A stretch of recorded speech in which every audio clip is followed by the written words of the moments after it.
The Rebel Capitalist Show. So let's go from something that's rather complex to something that's a little easier to understand, and that would be energy. Just kind of more supply and demand there. I think, I mean, what I've been paying attention to is really China and Evergrande with their real estate market crashing. And I listened to my good buddy Jason Burrick, his interview with Kyle Bass, which was fascinating. And Kyle was describing what he, kind of how he saw China playing out in the future. But such a large component of their GDP is real estate. And if Xi Jinping allows that to continue to decline, to kind of have this soft landing and deflate that bubble, I see that as being very negative, possible in the short term for commodities such as iron ore. So, how do you see that? Yeah, so I agree. I'm not particularly bullish on iron ore itself. As for energy, I've separated the time frames, and so I tweeted a few weeks ago, or it might have been a month ago now, where I was talking about how would it be funny to see like say Chinese tech stocks start to do well and oil stocks start to struggle because everyone was so super bearish on China and so super bullish on energy. The sentiment, of course, can get out of whack for periods of time, Mm, and so say with energy stocks, it's one of those things where if you zoom in, they looked like overbought to some extent. Everyone's kind of talking constantly about the energy crisis in Europe, and then also the in China with coal, and so you know that I think could be overdone for periods of time. So I wouldn't be surprised if energy markets just don't do very well over 6 months or even a year. My right. kind of viewpoint is longer term and saying, okay, 5, 10 years out. I think that essentially the 2020s are going to be a pretty good decade for energy prices and energy producers. And it's essentially a supply demand issue. And that there are, because everything's kind of priced around the margin, when there are fluctuations in demand, whether it's Chinese housing or maybe some sort of deflationary shock related to debt in 2022. There are these periods of time where I think it will underperform, but that you're starting from such a small base. And so, for example, the energy sector reached its all-time low weighting in the S&P 500 last year. It got down to like Mhm, 2%, and it's right. since rebounded all the way up to like 3%. And so it seems like it's overbought, and in the near term it might be, but it's still one of the lowest weightings that it ever was, Mhm. while also the supply and the demand, I think, characteristics, especially on the supply side, are more favorable for it going forward. How did energy in the commodity space behave in the 1940s? It did very well. So a general rule of thumb with say the inflationary decades and commodity prices is that all the inflationary decades had high commodity inflation as well. It's been kind Mm, of an axiom that it's hard to get inflation without high commodity prices.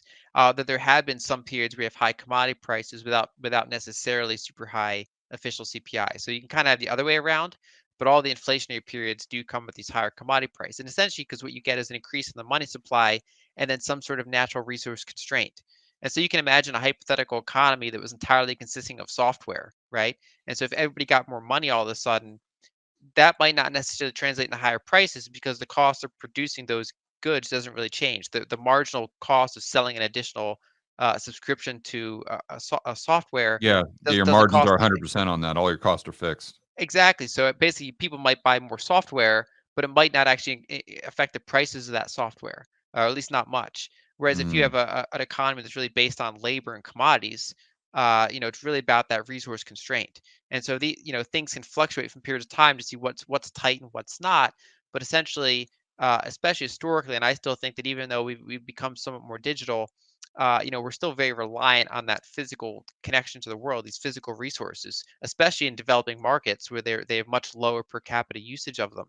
And so as they generally grow over time, even to get up to a fraction of what we use in say Europe and the United States, North America, I still think there's a runway of growth ahead there, while many of their supplies are rather constrained. yeah, Art Berman. I think you know Art as well. He's just a great guy, but he's just a specialist in the oil field, and he's a geologist by trade, I believe. And he always says that energy is the economy.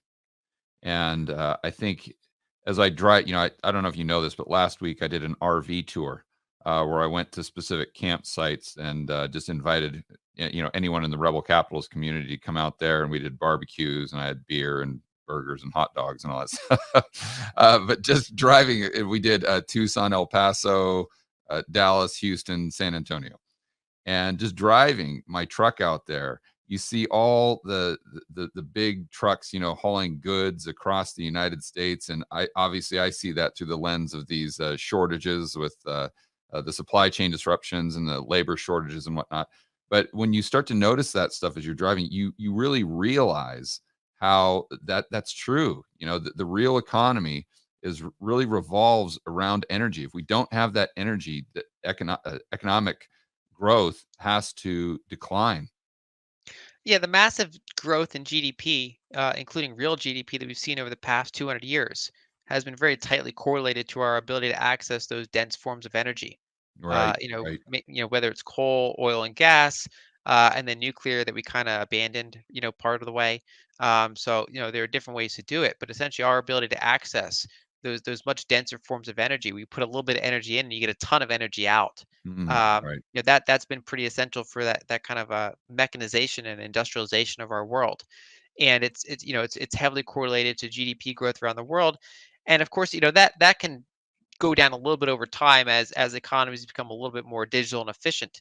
But there's also ways. It's funny because there's ways to hide it, and so in a specific country, you can have what seems to be a disconnect between energy usage and GDP, right? So this has been common in the United States and Europe, where energy usage per capita kind of stops going up, but GDP does. But then, Mm, for example, if you look and say, okay, well, actually, what we did was we outsourced most of our energy intensive production to China and other countries. right. And so we kind of shifted whose balance So sheet would that's I on. wonder if that would correspond with a trade deficit Well, to some extent, in yeah. those countries, those countries that you're referring to? To some extent. So like the US has done that more than say Europe and Japan have. But even in Europe and Japan that still have, say, balanced trade situations or in many cases trade Okay, surpluses, they still outsource some of the really cheap energy intensive stuff and keep a lot of the precision manufacturing. okay. And so in many ways you kind of offshore some of that really intense stuff, but it still shows up when you look at global numbers. So even though an individual country can kind of decouple to some extent, Yep. economy from energy, it's really hard to do that in the worldwide sense. Yeah, that makes a ton of sense. It's a fascinating topic.